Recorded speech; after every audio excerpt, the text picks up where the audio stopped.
Hi, this is Musa. I would like to show you a beautiful game that was played between Salem, which is an Emirati Grandmaster, UAE, United Arab Emirates. Salem is one of the highest rated Middle Eastern players and perhaps the most high rated player in the Gulf countries.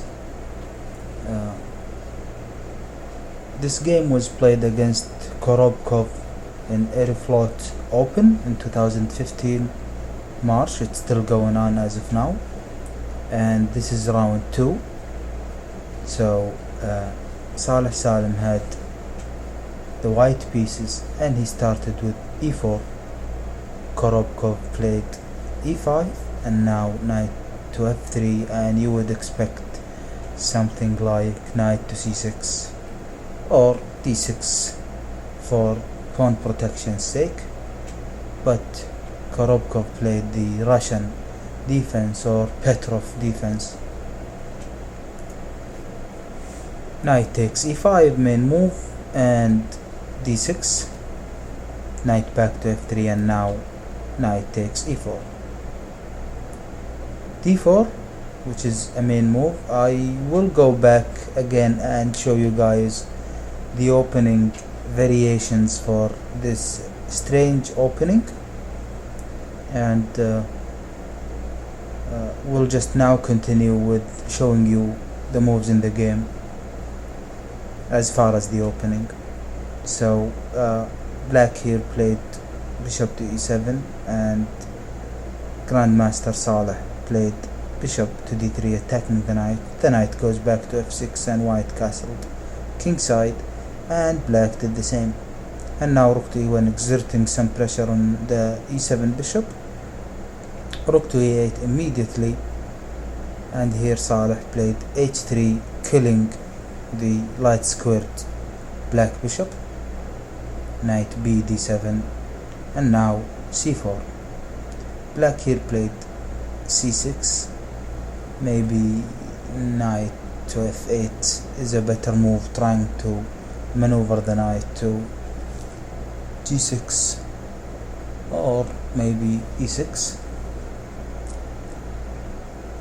And now after c3 Saleh played knight c3, and after a6 here, which wasn't the best move again was maybe knight to f8. This is a backward move, especially if black here didn't complete the development. So maybe Korobkov didn't want to hit the reverse gear, so he played a6. Perhaps he's planning to play on the queen side, ignoring the king side safety, as it appeared to be very safe actually. And now queen to c2, completing the development. Maybe the dark square bishop is planning to go to g5 if h6 wasn't played, and it wasn't played. Korobkov here played b5. Again, the best move should have been knight to f8. b3 here, and we would like to know what would happen if something like c takes b5, then a takes b5, and now white, a clever white player, would have played d5, getting rid of the IQP, isolated queen's pawn. And after c takes d5, bishop would take on b5, and black here is in trouble. He would have played something strange looking move like bishop to a6, just trying to get rid of the healthy bishop for white. And if bishop takes bishop, then rook takes bishop on a6, and now knight to d4, and white is better here. But what if black played another move, hoping for some complications. What if he played, instead of c takes d5, b4, attacking the knight? Then he's maybe losing a pawn here. After d takes c6, b takes c3, c takes d7, and now bishop must take, otherwise the next move is taking with check. So maybe here white would play queen takes c3, and white is fine. But Grandmaster Saleh preferred b3, and now immediate b4, b takes c4, b takes c4, h6, preventing dark square bishop from coming into g5. But the dark square bishop has many squares, and one of them is bishop to f4. Maybe instead of bishop to f4, maybe the white player here saw h6, and he started immediately thinking about the destiny of his dark square bishop. Maybe he should have played rook to b1, letting the bishop rest on c1 for a moment and control the b file. But on the other hand, maybe he planned to exchange the rooks on the e file and bring the a rook to the e file in one move, instead of wasting a move playing to the b file. As you can see, the e file is more important than the b file control. So he played bishop to f4, awaiting the bishop to f8 move. I'm sorry.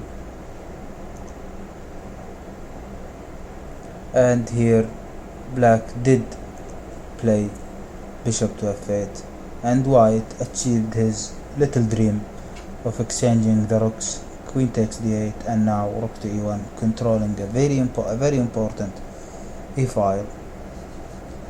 And now queen back to d8. The queen is being embarrassed by capturing and going back. Now knight to e4, bringing the knight closer into the game. And black maybe thought about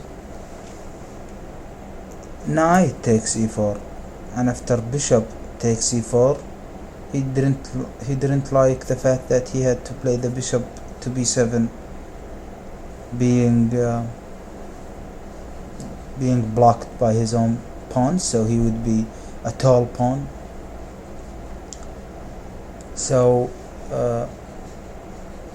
black Korobkov thought for a long time here, and he played a move that is not accurate at all.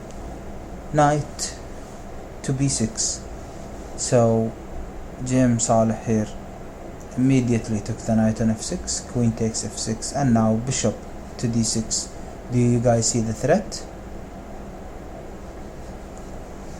The threat is when bishop takes d6, then rook to e8, bishop to f8, and now bishop to h7, forcing the king to go to h8, and now checkmate. So bishop takes d6 is a no-no move, and he's forced to either take or play bishop to e6, and maybe he would say bye-bye to his d6 pawn. And here the white player will play bishop to g3, and he's fine. So he's forced to capture with the queen, and now c5, forking two pieces, queen back to d8, pawn takes knight on b6, bishop to e6, and here after bishop to h7 check, king h8, Saleh played an amazing move, an amazing exchange, sacrifice on e6, and here we go. F takes e6, knight to e5. You see the f7 threat, f7 fork, so queen to f6, and now b7 attacking the rook. If rook goes to b8, then knight forking the queen. This is my choice, although the computer has maybe other moves. So if knight to d7, then queen to d8, knight takes b8, queen takes b8, and queen to b1. And to save the b square, b8 square, black would play bishop to d6 and bishop to d3, attacking the a6 pawn and emptying the file for the a pawn to march. So black here after b7 did not play rook to b8, he played rook to d8, and here again white could have taken the pawn on c6 and win the game basically, but he chose bishop to g6 and black here resigned. I wish that you enjoyed this video. Thanks for watching and goodbye.